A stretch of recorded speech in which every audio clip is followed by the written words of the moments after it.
Bonjour, alors j'en reviens à la petite table inclinable que j'ai achetée, que j'ai présentée en vidéo. Et faites attention quand vous commandez cette table-là, de penser à la hauteur. Hein, la hauteur de cette table-là, moi c'est la plus petite. Hein. Et moi la hauteur, elle fait 9 cm de hauteur.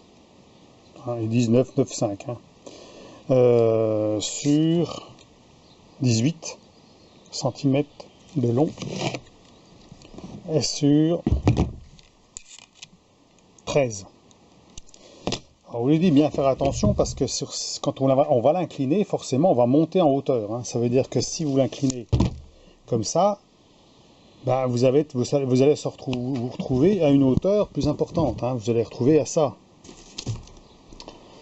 Donc faites attention à votre fraiseuse. Parce que vous montez en hauteur, si vous mettez en plus un étau dessus, ben là vous vous retrouvez à une hauteur qui est importante et il faut penser au perçage, au fraisage, à l'outil que vous allez mettre sur la fraiseuse, hein, qui va permettre de faire ce que vous voulez. Donc bien faire attention à ça. Hein.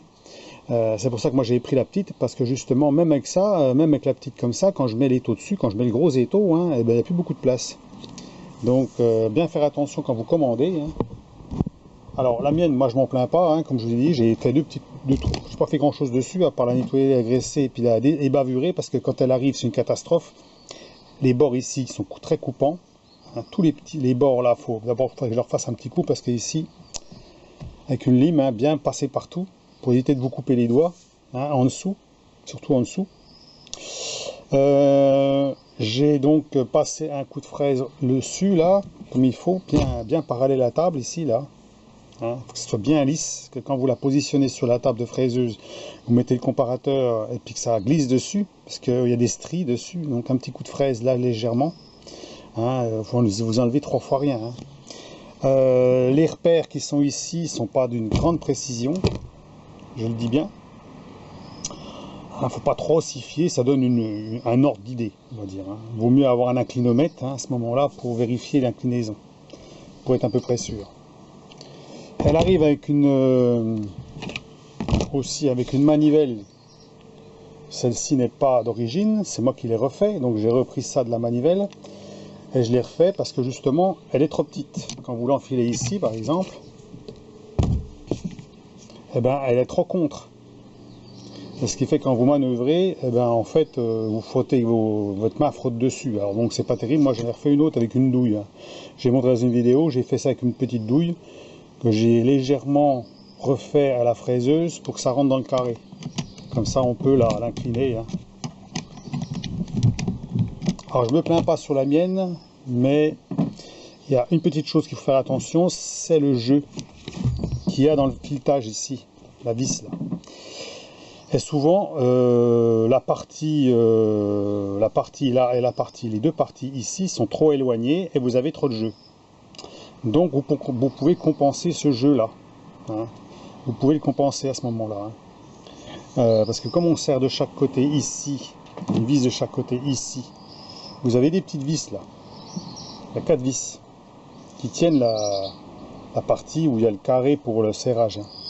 Ben, vous pouvez mettre du clinquant derrière pour compenser la différence de jeu. Hein. Alors si vous avez beaucoup de jeux, vous pouvez commencer par des rondelles par exemple. Et si vous avez peu de jeux, ben à ce moment-là, il faudrait mesurer le jeu en fait qu'il y a. Alors si possible, mettre des petites cales, hein, et puis vérifier le jeu. Parce qu'il faut absolument qu'on puisse bloquer sur les côtés avant que ça touche là. Parce que là, vous ne pouvez plus tourner. Donc à ce moment-là, vous réglez, vous essayez de trouver le meilleur réglage possible pour avoir le moins de jeux possible. Alors moi j'ai regardé, la mienne, il n'y a pas beaucoup de jeux. Il y en a un petit peu. On voit qu'il y en a un petit peu, hein. C'est pas énorme. Hein. Il y a un peu de jeu, bon c'est pas très gênant. Hein. Mais vous pouvez diminuer le jeu. Parce que certains sont, alors elles sont pas toutes faites pareilles. Hein. Certains ont plus ou moins de jeu. Alors donc on peut le régler. Hein. Il suffit d'enlever les 2 vis sur les côtés là, vous déboîtez tout, vous enlevez vos 4 vis, vous mettez des petites cales, vous resserrez, puis vous testez. Jusqu'à quand d'avoir le jeu à un poil de jeu, puis voilà c'est bon. Un petit coup de graisse et puis c'est bon. Donc comme je vous dis, bien nettoyer le sous ici, là. Hein, faut bien repasser un petit coup de lime partout ici. Parce que là, vous risquez de vous couper. Hein, parce que c'est du brut, hein, ça arrive brut, hein, c'est pas fignolé. Hein. un peu partout, hein, là où il y a des bavures, vous enlevez toutes les bavures, que ce soit propre, hein. Moi je l'ai fait, j'ai tout graissé, on voit bien qu'elle est nickel, la mienne, hein. Elle est parfaite, elle est bien huilée, tout, il n'y a pas de problème, hein. Donc à la base, ça serait bien de faire, comment ils appellent ça, une fausse table, ça veut dire une partie métallique ou en aluminium qui va se fixer dessus, grâce au lardon, hein, au lardon qu'on peut mettre dedans, et puis percer avec plein de trous. Par exemple, des trous de diamètre M8 qui vous permettra de fixer une pièce dessus, hein. Comme ça évitera de mettre des supports pour tenir la pièce qui ne sont pas toujours faciles à mettre, parce que vous avez 3 rainures qui sont assez rapprochées. Donc quand vous voulez serrer une pièce, par exemple, il faut essayer de serrer la pièce avec les brides, c'est pas toujours facile. Donc là, vous pouvez faire une plaque comme ça, plus grande, même un peu plus grande, hein. Et puis à ce moment-là, même si la table est un peu petite, on peut élargir un peu, hein, avec une table de 2 cm d'épaisseur, par exemple, une fausse table de 2 cm, serrée dessus, avec plein de trous faits, bien fait, hein. Vous le faites bien en alignement tout à la fraiseuse. Et puis comme ça, quand vous avez une pièce à fixer, ben vous le posez dessus, vous mettez votre petite bride dessus, vous pouvez même directement, si la pièce a un trou, fixer directement sur cette petite table-là. Et ça vous permet de fraiser en toute sécurité et même avoir une certaine précision. Voilà. Donc voilà pour le rappel de ces tables inclinables, hein, parce que je vois qu'elle a, bon, elle a eu pas mal de succès, hein, malgré tout. Alors bon, j'ai vu sur certains critiques que la table était mal réglée, hein, ça veut dire qu'elle n'est pas fignolée ou qu'il y avait trop de jeu à ce niveau-là. Enfin bon, tout peut être bricolé, hein. Ça c'est des tables quand même qui coûtent pas cher. Celle-ci coûte dans les 64 € environ, hein, 64-65 €. Donc vous savez qu'il y a un code de 5% dessus, hein. Le code de 5%, ça vous réduit encore le prix, hein. 5% ou 5 €. Alors il vaut mieux prendre le code à 5 €, hein, parce qu'à 5 € en dessous 100 €, c'est plus intéressant, hein. J'ai déjà expliqué dans une vidéo, hein. Vous ne faites pas avoir entre les 5% et les 5 €, hein, parce que 5% sur une table qui fait moins de 100 €, vous allez perdre de l'argent. Voilà. Donc fabriquer une autre manivelle, hein, ça c'est un petit truc à faire, hein, c'est facile à faire, bon voilà, hein. Ça permet quand même, alors moi il faudrait qu'elle soit un tout petit peu plus longue, j'irais encore un bon centimètre et demi de plus, et puis ce serait parfait. Voilà. Mais bon, elle va bien quand même, donc c'est bon. Alors on peut se servir d'une clé plate aussi, ça marche aussi, hein. Mais enfin bon, c'est plus long quand il faut tourner, hein. Un inclinomètre c'est presque indispensable pour ce genre de choses, hein. Si on veut faire un réglage, on va dire facile, hein, pour faciliter le réglage, parce que c'est pas toujours évident de la régler parfaitement à l'angle. Alors un inclinomètre, selon le prix, il y a plusieurs qualités aussi, hein, c'est pareil, hein. On n'est pas précis au centième de degré près, hein. Donc à voir aussi ça, hein. Sinon il faut se régler par rapport à la broche, hein, la broche de la fraiseuse, hein, avec une équerre, hein. Mais il faut avoir des équerres, une équerre avec un électronique, j'en ai une, mettre une barre dans la broche et puis se positionner par rapport à la broche, comme ça on est plus précis. Voilà. Donc pensez bien, hein, c'est surtout la vidéo, j'en ai peut-être pas parlé la dernière fois, c'est surtout la hauteur de votre table, hein. Bien penser que quand on va l'incliner, vous allez monter, hein. D'abord là on fait l'essai, on va voir, hein. Je vais l'incliner à fond. Voilà, là elle est inclinée à fond.